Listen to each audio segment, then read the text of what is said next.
Salut! Alors, si vous avez cette vidéo, c'est que vous avez un ami qui pense que ça pourrait être utile pour vous autres de découvrir la belle aventure Pressmat. Fait que Pressmat, c'est quoi? C'est des nouvelles ressources, une nouvelle ressource pour l'enseignement des mathématiques. La beauté, c'est qu'au Québec, là, on, on fait déjà un bon boulot en mathématiques. Nos enfants, ils réussissent bien. Maintenant, notre défi, souvent, c'est comment on peut faire mieux, parce qu'on sait qu'on peut toujours faire mieux. Puis faire mieux, ça peut vite venir essoufflant, mais si on unit nos forces, si on travaille ensemble, bien, ça devient beaucoup plus facile. Pressmat, c'est un peu ça qu'il vous propose. C'est une grande communauté de pédagogues qui a eu la chance, comme vous le verrez, d'avoir les sous pour enfin développer un projet complet qui tient compte de tout ce qu'un enseignant, qu'on lui demande de faire. Alors, qui on est? D'abord, on est un organisme à but non lucratif. Puis, clin d'œil historique, en 2013, notre organisme est devenu un OBNL. Puis par la suite, on a eu la chance d'avoir un contrat avec le ministère de la Colombie pour produire une grande collection, une grande réforme de l'éducation pour l'enseignement des mathématiques. Grâce à des capitaux du Sud, on a pu bâtir notre propre collection francophone qu'on n'avait pas les moyens de faire au Québec. En 2016-2017, donc l'année passée, on a 80 enseignants dans 3 commissions scolaires qui ont accepté de valider toute la collection Pressmat. On a appris beaucoup, on est à l'écoute beaucoup des enseignants et des conseillers pédagogiques qui accompagnaient ces enseignants-là. On a fait une nouvelle édition, des nouvelles ressources. Puis cette fois-ci, on est déployé dans 21 commissions scolaires. Environ 600 enseignants, près de 9000 élèves utilisent le projet Pressmat, la planification Pressmat et toutes ses ressources. La démarche pédagogique. Alors, vous me permettez, je change. Première des choses que vous avez besoin de savoir, j'imagine, c'est quoi notre posture pédagogique? C'est quoi la démarche qu'on préconise? On verra après ça les outils qui sont à votre disposition. Donc, la démarche d'apprentissage Pressmat, chaque année, contient 6 thèmes pour les premières années, 5 thèmes pour le 3e cycle. Chacun de ces thèmes-là possède son guide et son cahier. Chacun des thèmes commence par mettre la table aux apprentissages, créer l'appétit d'apprendre, ouvrir des portes affectives. Comment on fait ça? On commence par présenter des situations, problèmes qui suscitent l'intérêt, qui picotent le cerveau, qui chatouillent la motivation des enfants. Les enfants ont le goût d'aider le roi Zénus. Les enfants ont le goût d'aider à trouver les galettes de grand-mère, aider croquelettes. Là, ils ont envie de la faire, la situation problème. Mais ils se rendent vite compte qu'ils manquent de connaissances. Puis on ne s'inquiète pas, parce que la vie, c'est bien fait. Hein? OK, on a besoin de connaissances. Bien, ça tombe bien. On a de belles activités, de beaux centres de manipulation à leur proposer. Donc, si une situation problème mobilise 5 concepts ou processus, vous trouverez dans le guide et dans les cahiers 5 parcours d'apprentissage. Donc, on commence par faire une appropriation collective. On développe la compétence, la S1, la compétence, la C1, la compétence 1. On fait au début beaucoup d'animations ensemble avec une posture neutre. On laisse réfléchir les enfants, on écoute les enfants et on construit l'organisateur graphique, le schéma de la situation problème qu'ils pensent comprendre, qu'ils pensent, les notions qu'ils pensent importantes de ne pas oublier pour la réussir. Et une fois qu'on a une bonne idée de notre compréhension de la situation problème, on met de côté cette phase de compréhension-là. Puis là, on va décontextualiser et on va sauter dans les centres pour aller acquérir le nécessaire pour bien réussir la situation problème. Donc, chaque année, c'est plus d'une 50aine de centres de manipulation qu'on vous propose, que vous pouvez piger. Ils ne sont pas tous à faire, mais vous avez vraiment un beau grand portefeuille. Faisons un petit zoom sur la posture des centres d'apprentissage. Alors, les centres d'apprentissage ont toujours la même structure. C'est qu'on commence, le parcours est divisé en 2 centres. Alors, le premier centre, je disais donc si on a 5 concepts processus, on a 5 parcours.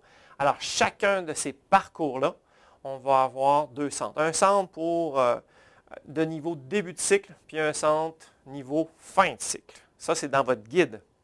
Dans le cahier de l'élève, évidemment, vous allez retrouver, pour ce qui est d'un élève de 3e année, il y a tout ce qu'il faut version début de cycle. mais vous avez tout ce qu'il faut pour enrichir aux besoins pour les élèves qui sont capables d'en prendre, ou peut-être des fois votre classe est capable d'en prendre. Et vous ne brûlerez rien puisque c'est toutes des autres activités dans la collection 4. Donc, présentation du matériel et de la tâche. Puis ça, c'est quelque chose qui, à mon avis, n'existe pas encore. C'est-à-dire que c'est bien beau mettre en place des centres de manipulation, mais il reste un enseignement, une séance collective que nous, on appelle. Il faut présenter le matériel. Puis nous, on a pris le temps de fouiller Van der Waals, Prime, Atelier.one, puis les grandes données probantes. Puis on s'est mis le défi de dire, OK, demain, on l'enseigne, ce concept-là. Fait qu'on l'a fait avec des conseillers pédagogiques, des enseignants, aussi des mathématiciens, des didacticiens. Parenthèse, il faut avoir cette donnée, le défi de faire votre job pour réaliser comment ça, ni queue ni tête, au Québec, qu'on demande à tous les enseignants de réinventer la roue chacun de leur côté. Ça n'a juste pas de bon sens. Donc, on est très humble face à vous. On est fiers de notre projet, mais on est humble parce que tout est perfectible. Mais au moins, nous, la différence, on a eu la chance d'être une gang à travailler là-dessus. Souvent, vous êtes isolés pour faire ça. Fait que là, bienvenue dans l'équipe, dans cette communauté-là. Ensemble, on se partage les joies, les défis, les solutions, les problèmes. Donc, présentation, fait qu'on verra tantôt peut-être un petit clin d'œil. Ça a l'air de quoi? Pas à pas dans le guide, photo à l'appui. On vous propose des étapes pour présenter quoi dire, quoi faire aux enfants pour introduire le centre. Et évidemment, aucun matériel. Le matériel, ce n'est juste qu'un outil.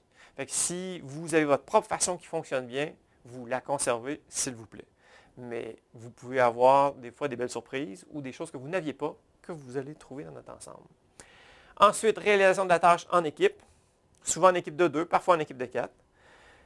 On fait la mise en commun des découvertes une fois terminée.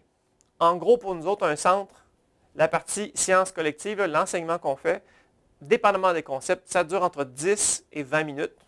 Encore une fois, on vous propose une façon de faire. Ensuite, la science collective, en moyenne, c'est 20 minutes.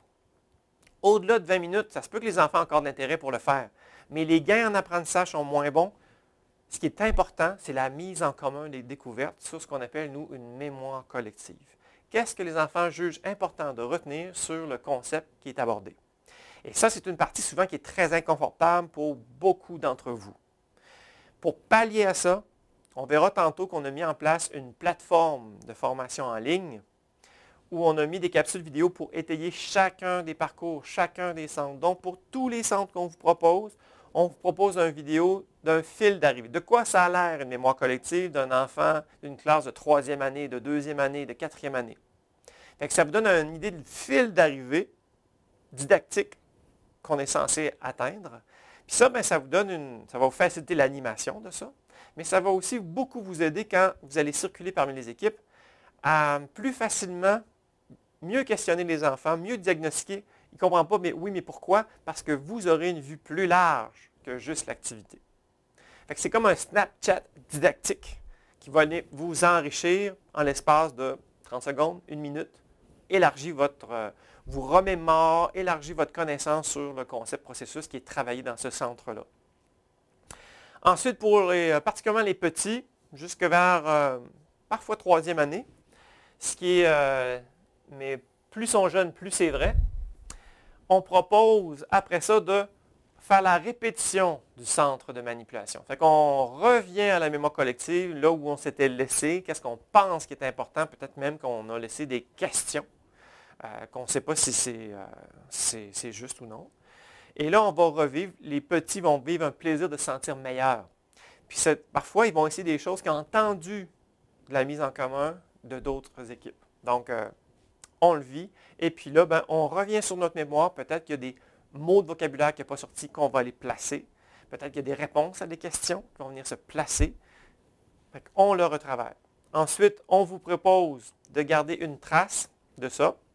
Fait que vous avez accès, dorénavant, vous aurez accès sur notre plateforme web à un petit cahier, un petit lexique que vous pourrez imprimer en tout ou en partie pour garder une trace individuelle. Plus on est petit, plus on recommande d'utiliser plutôt la mémoire collective, qui est à la photographier et l'inclure dedans. À vous de voir, ça c'est votre gestion, vous autres. Ensuite, on a des exercices. Alors, On a des exercices donc pour tous les niveaux dans tous les cahiers. Et puis enfin, on a des situations d'application pour la presque totalité. Je dis presque la totalité parce que, par exemple, en première année, bien évidemment, les premiers centres, on met toute notre énergie sur l'apprentissage, pas pour mettre une étiquette d'évaluation, mais qu'on n'en a pas tout de suite des situations d'évaluation de compétences 2. Quand on a la chance de collaborer avec les conseillers pédagogiques de vos commissions scolaires, on est en mesure de vous donner, il y a des grands travaux qui ont été faits pour rafraîchir les outils d'évaluation pour les compétences 1 puis les compétences 2, donc situation problème, situation d'application, situation de validation. On a rafraîchi ces outils d'évaluation-là dans la région de la capitale nationale Chaudière-Appalaches. Il y a une des CP de la capitale qui a fait la concordance de notre planification qu'on vous propose avec ces outils d'évaluation-là. Vous pouvez ajouter ces outils-là pour porter votre jugement avec des SE, stations d'évaluation. Ça, c'est la boucle pour vivre nos centres. Une fois qu'on a vécu tous les centres, bien là, on revient à notre situation problème. On a tout vu nos centres, on va à la situation problème, on retourne au schéma qu'on s'était fait, on commence une résolution individuelle. Marche silencieuse, vous verrez plus tard si vous venez à une de nos formations.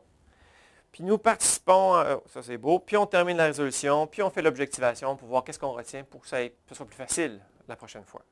Ça, c'est notre cadre de référence pédagogique. Maintenant, pour vous aider à faire ça, on va aller faire un petit clin d'œil dans le guide, puis sur le site web. Donc, explorons un peu de quoi a l'air les guides de Pressmat. Donc, comme je vous l'ai dit, vous allez avoir, on va prendre un cas, disons, on va aller au milieu, deuxième cycle. Donc, si vous prenez les guides de la collection troisième année, vous allez avoir non seulement la situation problème troisième année qui se retrouve aussi dans le cahier de troisième année, mais vous allez retrouver aussi la situation problème version deuxième année du cycle, soit celle de quatrième année en l'occurrence. L'avantage de ça, c'est qu'on vous permet avec une même collection, je vais prendre ma collection de troisième année, la possibilité, entre autres pour les classes cycles, la possibilité d'acheter le cahier version troisième année et le cahier version quatrième année avec le même contexte. Et avec tout de suite, les adaptations sont faites pour les deux niveaux, début et deuxième année du cycle. On vous a parlé que pour chacun des concepts et processus à mobiliser pour la situation problème, on vous offrait des parcours d'apprentissage.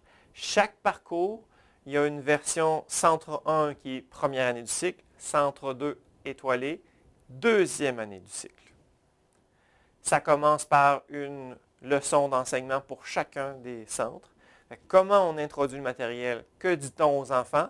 Version première année du cycle, version deuxième année du cycle.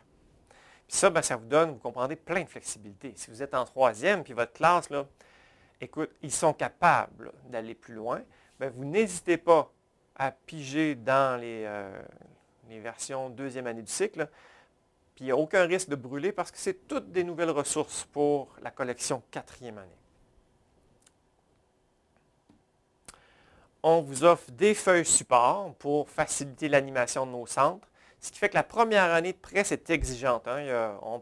Parce que l'ensemble de la PDA, on vous propose de la vivre comme c'est le plus payant, c'est-à-dire en centre de manipulation pour passer du concret, imagé, symbolique. Vous avez tous les outils pour que l'argent ne soit pas un frein. Même si vous n'avez pas tout le matériel rêvé, vous avez tout ce qu'il faut pour vivre chacun des centres. Évidemment, au fur et à mesure des budgets, vous pourrez changer certains matériels 2D en 3D. Le fameux lexique à compléter, on a pris le temps de bâtir le lexique pour ne pas en faire un lexique encyclopédique avec une définition. Un lexique à construire par l'élève où il y a de la place à différents modes de représentation. Tout est orchestré pour assurer la compréhension la plus solide et efficace possible de chacun des concepts. À vous de voir si c'est pertinent ou non pour vous. Tout est téléchargeable sur notre site une fois que vous faites partie de l'équipe. Des exercices. Il y a les exercices pour, évidemment, version 3e, version 4e. Fait que chaque cahier. Donc, la collection 3, version 3e année, ont ses exercices de 3e. La collection 4, 4e année, dans ce cas-ci, par exemple, on aura des exercices de 3e puis 4e parce qu'il faut qu'ils consolident. Fait qu'on mettra les deux, mais il y a tous les exercices à faire. Si on est au premier cycle, ben là, non, c'est trop différent, première et deuxième, chacun a ses affaires. Comme même principe que la situation problème, pour chacune des situations d'application, il y a une version première année du cycle, une version deuxième année du cycle. On est en train de construire des bibliographies pour chacun de nos thèmes. C'est un travail qui est en cours, qui est réparti dans différentes commissions scolaires. Au fur et à mesure que quelqu'un contribue, on le dépose sur notre site. Ça peut favoriser plein de liens avec le français. Le site web, tantôt on viendra plus spécifiquement, c'est plus de 1500 capsules vidéo pédagogiques et didactiques. On vous parlait tantôt de la mémoire collective, mais il y a aussi le déroulement. S'il n'est pas clair, vous pouvez le voir. Dans le cahier, il y a des pages pour l'enfant qui sont multimédia. Pour chacun des centres, c'est écrit en mots d'enfant pour ceux qui ne se souviennent plus de la tâche à faire. Puis il y a aussi un code QR que l'enfant peut faire apparaître la vidéo. Vous pouvez utiliser aussi la vidéo en grand groupe. Des fois, les enfants y aiment l'écran. Ça peut être une façon de présenter les centres aussi. Puis on vous présente toujours un vidéo matériel sur qu'est-ce qu'on vous propose d'utiliser comme matériel 3D. Les groupes Facebook, ça commence à mûrir. Il y a des groupes Facebook pour à peu près tous les cas de figure. Fait que groupe Facebook première, deuxième, troisième, etc. Mais aussi des multi-âges. 1, 2, 3, 4, 2, 3, 4, 5. Parce qu'on a du monde d'un peu partout, de toutes sortes de réalités. Les outils d'évaluation. Ici, c'est 6 SAE, 25 situations d'apprentissage pour la C2, qu'on peut élargir avec le document de concordance qui a été fait. Fait qu'on peut enrichir notre planification de situations d'évaluation. Les évaluations de maîtrise de connaissances. Bon, pour la première année, on vous propose de commencer par une entrevue, mais il y a aussi une version plus traditionnelle, papier-crayon. C'est en PDF, c'est en Word, fait que vous pouvez l'éditer pour le mettre à votre main. Le matériel de manipulation, on vous propose une liste de matériel à vous procurer. Voici le type de matériel très simple là, à se trouver. Puis, il y aura probablement des réductions de groupe pour ceux qui commanderont du côté de Spectrum, parce qu'on a une entente qui est en train de se faire avec eux autres. Il y a une section aussi matériel destinée à l'enseignant pour vous aider à vous préparer pour vos leçons d'enseignant. Fait que même si vous n'avez pas eu le temps de tout lire nos thèmes, vous êtes capable de voir venir que, OK, dans 2 semaines, j'ai besoin de cartons de différents volumes, de différentes capacités. J'ai besoin d'apporter du riz. J'ai besoin... Fait qu'on vous aide à vous préparer pour ne pas être toujours réactif. Le matériel de manipulation, on a beaucoup en version 2D pour vous aider à commencer, pour ne pas avoir de limite budgétaire, que vous transformerez en 3D tout au long de les prochaines années. Mais voici, il y en a des façons d'organiser ça. Tout ce découpage-là, des feuilles à manipuler, peut être mis dans des petites boîtes, dans des classeurs, dans des cartables, pochettes plastifiées, classeurs. On vous encourage fortement, toute cette manutention-là de découpage, de plastifiage, de grâce, n'importe qui peut le faire. Trouvez-vous quelqu'un à exploiter, là, que ce soit des parents, que ce soit votre famille, que ce soit un foyer de personnes âgées. Ne vous épuisez pas à faire une job que n'importe qui ou presque pourrait faire. Laissez d'autres faire. Fait que la première année est plus exigeante en termes de préparation, mais après ça, c'est du bonbon. On va aller maintenant voir un tour dans le site de formation, un bref clin d'œil. OK. Donc, sur notre site, là, PREST, math.org, l'interface que vous allez avoir, c'est l'interface publique. Mais il y a une section connexion, où là, ça vous amène à un endroit de notre formation en ligne. Fait que, 3e année, on voit la planification annuelle, on voit le matériel proposé. Ensuite, vous cliquez sur le guide, le thème que vous êtes en train de faire. Vous voyez un peu là où on a mis notre énergie, c'est pour chacun des parcours. Fait que chacune des étapes qui est décrite dans le guide, on a un pendant vidéo. Du moins, c'est notre objectif. Fait que vous voyez, pour le centre 1, version première année du cycle, donc 3e année, on a presque toutes les vidéos terminées. Fait que si vous avez une incompréhension, vous ne perdez pas de temps à relire une deuxième et une troisième fois, vous allez consulter la courte vidéo entre 1 minute et 2:30. Mémoire collective, partie vraiment importante. Puis pour avoir plus d'assurance pour la faire, n'hésitez pas à la consulter. Avec un exemple, dans le centre 1 du roi Zénus, on travaille l'addition. Voici ce qu'on peut s'attendre de niveau de compréhension des enfants après avoir vécu ce centre-là. Le fil d'arrivée étant clarifié pour vous didactiquement, ça va vous aider à ne pas avancer à tâtons et être efficace dans vos actions. Vous verrez aussi plein de ressources là, qui apparaissent en bas, là, des bibliographies, des outils d'évaluation, des notebooks, plein de choses. Alors, on vous souhaite de venir faire votre tour puis de vous joindre à nous.